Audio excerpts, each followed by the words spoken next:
Story recapped here. Today, I'm going to explain a comedy and horror film called Jennifer's Body. Spoilers ahead. Watch out and take care. Anita Lesnicki, known to people as Needy, is an alleged violent murderer currently locked up in a correctional facility.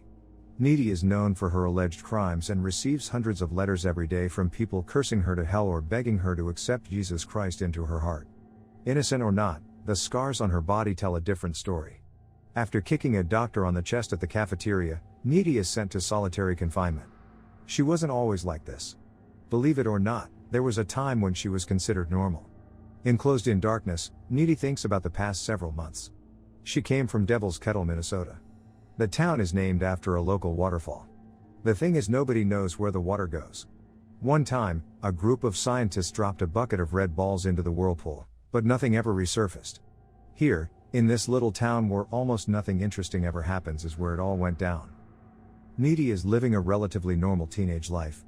Even though she's considered as the local dork, she has a boyfriend named Chip and is best friends with the hottest girl in school, Jennifer Check. Jen and Needy were playmates when they were young and they've been inseparable ever since. After a school event, Jen invites Needy to watch an indie rock band called Low Shoulder who's performing at the local dive bar, Melody Lane. Later that night, Needy hangs out with Chip in her bedroom as she chooses an outfit for the rock show. Chip feels weirded out by their friendship and accuses her of doing anything that Jen tells her to do. She defends this, but deep down inside her, she knows this isn't entirely true. She tries to change the topic and makes out with her boyfriend on the bed, but they're interrupted as Jen arrives. Jen teases Chip for being jealous because he wasn't invited as she and Needy get into her car. They arrive at Melody Lane, which is more of a bar instead of a club. The bar is full for the night and they see some of their schoolmates, the foreign exchange student, Ahmet, and Craig, from the football team, whom Jen turns down. At the counter, they're approached by officer in training, Roman, a guy with who Jen has been having an on and off affair, but she turns him down too. Jen turns Needy's attention to the band as they're setting up on the stage.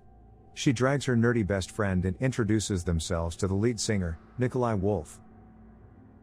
Jen flirts with Nikolai and offers to buy him a drink, which he happily accepts. As Jen goes to get some drinks, Needy stays behind and overhears the conversation between Nikolai and their bassist, Dirk. Nikolai thinks that Jen is the one, telling his friend that she's definitely a virgin, a girl who likes to put it out but never puts it in. Needy confronts Nikolai and tells him that he's a sleazy creep. She goes to Jen and tells her that Nikolai only wants her because he thinks she's a virgin. Jen thinks this is crazy because she isn't even a backdoor virgin anymore thanks to Roman. Just then, the band starts playing and they watch and listen as they open with their first song. Jen is hopeless and feels giddy about the lead singer, despite the remarks, and holds Needy's hand. Needy feels happy seeing her friend happy, but she lets go of her hand, feeling insecure and thinking that she'll never match up to her pretty and popular best friend. At the corner of her eye, Needy spots a fire starting near the stage. The curtains instantly catch fire and spread across the ceiling, bringing down some of the decorations. The band stops playing as the whole bar quickly goes up in flames. A stampede occurs as Needy and Jen stand in the room, hearing the cracking of bones. A pile of wood falls down, crushing some of their schoolmates as they both watch in horror. Needy snaps out and drags Jen into the bathroom. They escape through one of the windows and reach the parking lot. She comforts Jen, who looks shocked and dazed. Nikolai turns up from nowhere and hands Jen a suspicious drink. He insists that the girls go into his van, but Needy refuses. Jen, on the other hand, takes the drink and goes with Nikolai. Needy calls after her best friend, but Jen refuses to listen.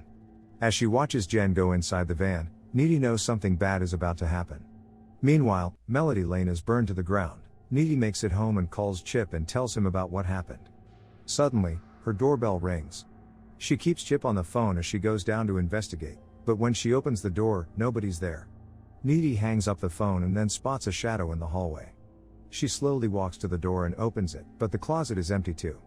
She goes into the kitchen to close the leaking faucet and turns to face Jen, all bloody and beaten in her outfit. She tries to get some sense of what happened to her, but her best friend can only reply in animalistic grunts. Jen goes to the fridge and starts eating their food like a wild animal. Needy tries to stop her, but she suddenly starts retching and vomits a pool of black, spiky liquid on the linoleum. She checks Jen's wrist and feels almost no pulse. Needy runs to the hallway to call for help, but Jen stops her and pins her to the wall. She asks her if she's scared, to which Needy nods and leans to breathe on her neck. She drops her to the floor and escapes through the main door. Needy is left mortified at what happened. The next morning at school, Needy is shocked to see Jen alive and well. Jen still looked the same, but she acted as if nothing happened last night and is being indifferent. Needy knows that what happened yesterday was real because she spent the whole night scrubbing the vomit off the floor. Jen dismisses her concerns and insists that she's just being overdramatic. Just then, their teacher with a prosthetic hand, Mr. Wroblewski, comes in to announce the grim news. After class, Needy meets Chip in the hallway and tells him about what happened with Jen last night. Colin Gray, the high school's local goth, approaches her to check in on her after yesterday's fire. Chip teases his girlfriend, but Needy reassures him that he's got nothing to worry about. Meanwhile, Jen approaches Jonas Kozel, one of Craig's best friends, who's mourning in the middle of their football field. Jen convinces him to go with her to the woods because Craig would have wanted the two of them together. As they make out in the woods, animals start to surround them. Jonas feels weirded out, but Jen distracts him by taking her shirt off. She rips his jersey off and starts unzipping his pants. She then whispers to him that she's going to see his best friend real soon. She pushes him against a tree, and the last thing Jonas sees is Jen's eyes turning black and her open mouth revealing her razor-sharp teeth, ready to cut into his flesh. Jonas's screams reach the school's parking lot and alert their teacher, Mr. Wroblewski. Feeling suspicious, he goes into the woods and finds Jonas's disemboweled dead body. Back at home, Needy prepares a sandwich for her mom as she listens to the radio.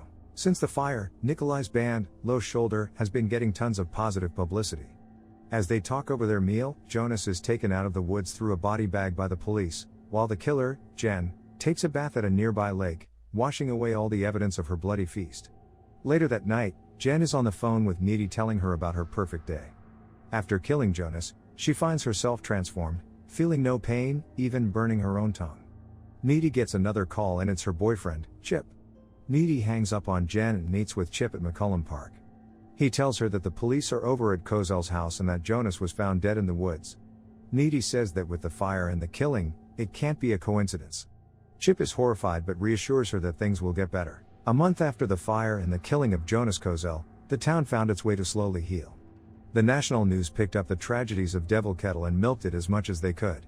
Low Shoulder has gotten even bigger, capitalizing on their part of the fire, and has made their song the unofficial theme song of unity and healing for the town. Soon enough, Mr. Wroblewski announces that Low Shoulder is holding a charity benefit for the victims of the fire. Needy calls them out for being crass but is attacked by her classmates. After class is dismissed, Needy walks with Jen, pointing out that she looks pale and haggard. Jen says that it's probably wearing off. Before Needy could ask further, their conversation is interrupted by Colin, who asks Jen out on a date. Jen turns him down initially, but Needy insists that he's a cool guy. Suddenly, Jen gets an idea. She calls him back and tells him to meet at her house and watch a movie. Chip joins them in the hallway and feels weird that Colin is talking to his girlfriend again, but Needy tells him that he was only asking Jen out on a date. Later that night, Needy hangs out with Chip in his bedroom. They start making out and undressing each other. On the other side of town, Colin drives up to an empty neighborhood. He stops at the address that Jen gave him and enters the unfinished house through the back. He explores around the house, looking for Jen, and finally finds her in a room filled with candles. She takes off her jacket and they start making out. The sight of rats stops Colin, but she lures him back and takes off his pants. Suddenly, Jen's eyes turn dark as approaches a terrified Colin. She breaks his bones and pins him down on the floor and starts to devour his soul. Meanwhile, Chip and Needy are making love when she spots the leaking blood on the ceiling and sees Jonas dead in the room together with a demonic Jen. She gasps in horror until Chip stops, concerned for his girlfriend. Back at the house, Colin is dead with his intestines out as Jen eats the rest of his insides. Needy runs out of Chip's house and drives her way home crying. She almost runs over Jen on the highway, but she swerves to the right just in time. When she stops, she looks around for Jen, but she's nowhere to be found. Something jumps on her windshield, cracking the glass, and it's her best friend. Needy screams as Jen gets off her car and she drives the other way home. Needy reaches her house and screams for her mom. Finding herself alone, she sobs in the living room. She thinks about Jen and blames herself for letting her into the van. She gets up and goes into her bedroom and screams when she finds Jen laying next to her. Jen calms her down and begins kissing her. Feeling confused, Needy kisses her back, and the two make out briefly on her bed. Needy stops and freaks out, feeling more complicated than ever. She threatens to call the police, but Jen reminds her that she has the cops in her back pocket. Jen then tells her about what really happened to her that night of the fire. After she got into the truck, the guys drove her to the falls. She saw all the occult and supernatural books in their van, and thinking that they're sexual offenders, she insists that she's a virgin, so they should let her go and get someone else who's more experienced. Unbeknownst to her, this is what they guys exactly need. When they reached the falls, Jen tried to escape, but it's really dark, so Nikolai caught her immediately. The guys carried her near the falls and tied her up as they prepared for the ritual. Dirk handed Nikolai a piece of paper and a knife. They then started the ritual. It turned out, they're sacrificing a virgin to the devil so that the devil in turn can grant them fame and success as a band. Jen begs for her life, but the guys' minds are set. Nikolai held up the knife and stabbed her multiple times before tossing the knife into the waterfall hole. Back at Needy's room, Jen finishes telling the story. She tells Needy that the stab should have killed her, but they didn't. Jen made her way back to Needy, feeling hungry for blood, but she didn't have it in her to kill her friend.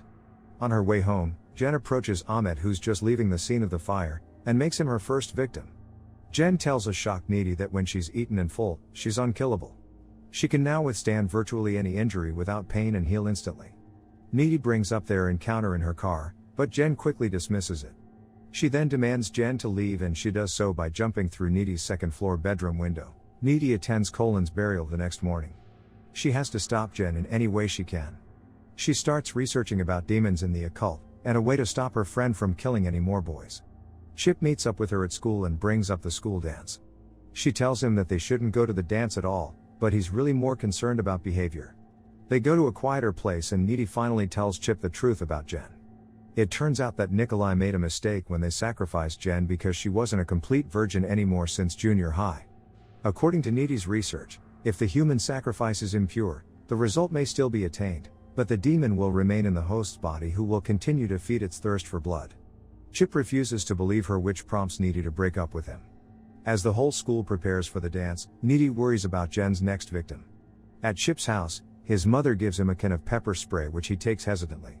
Meanwhile, Jen is wearing down, her hair is falling out, and her skin is breaking out. She needs to take her next victim soon. Needy arrives at the dance and keeps an eye out for Jen. Meanwhile, Chip is walking through the park to get to school when he's stopped by Jen. She lures him to the trees, saying that she wants to talk about Needy. She then lies to Chip, telling him that the reason Needy was so broken up over Colin's death was because they were hooking up on a semi-regular basis. Jen starts flirting with Chip, lying to him that she's liked him all along, and then starts kissing him. They start making out under the trees until Chip suggests they go somewhere else. Back at school, Needy watches in anger as she watches Low Shoulder open with their song. Suddenly, she realizes why Jen hasn't appeared all night. She's after Chip. Needy runs over to Chip's house and learns that he left 20 minutes ago. She then runs to the park, knowing he would have gone through there. Meanwhile, Jen takes Chip to an abandoned community pool. They sit at the edge of the pool and start kissing again. But Chip pulls back, saying that it feels weird. This angers Jen, and she pushes him to the water and starts dragging and hitting up against the tiled walls.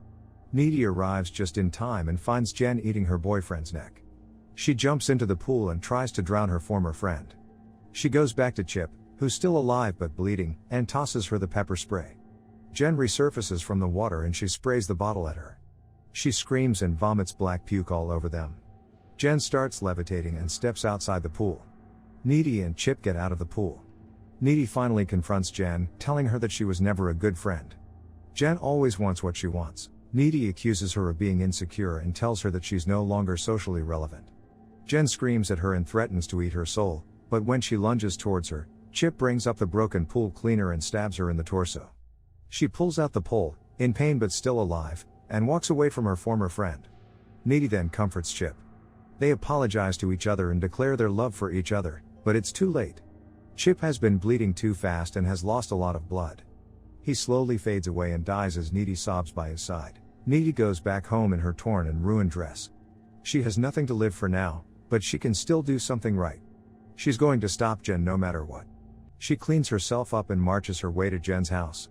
From Jen's bedroom window, Needy could see her worn and weak. She breaks into her window and lunges at her, but Jen avoids her attack. Needy pins her down on the bed and tries to strangle her to death, but she bites her on the neck. Needy takes out a box cutter and crosses out her stomach.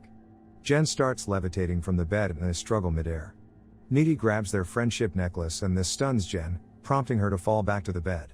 As much as she hated Needy, she never really thought she would be the one to end their friendship. Needy falls back to the bed and stabs the box cutter deep into her heart. She watches as Jen takes her final breath, taking in the fact that she had just killed her former best friend. Suddenly, the lights turn on and Jen's mom runs into the room, cradling her dead daughter.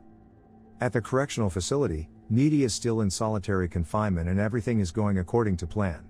She's not the same Needy anymore because when you get bitten by a demon and you live, you absorb some of the demon's abilities. She lands down from her meditation and breaks down the facility's walls and escapes by tearing the fence. As she walks down the road, she notices a small creek nearby full of red balls and takes the knife that Nikolai used to stab Jen. It seems like everything at Devil's Kettle eventually resurfaces. As morning breaks, she flags down a car and hitches a ride towards the east in Madison. She tells the driver she's following this rock band because it's going to be their last show tonight. Later on, the police find all the members of Low Shoulder dead in their hotel room. Subscribe to watch more videos like this. Turn on notifications. And leave a like, it really helps the channel out. Thank you for watching.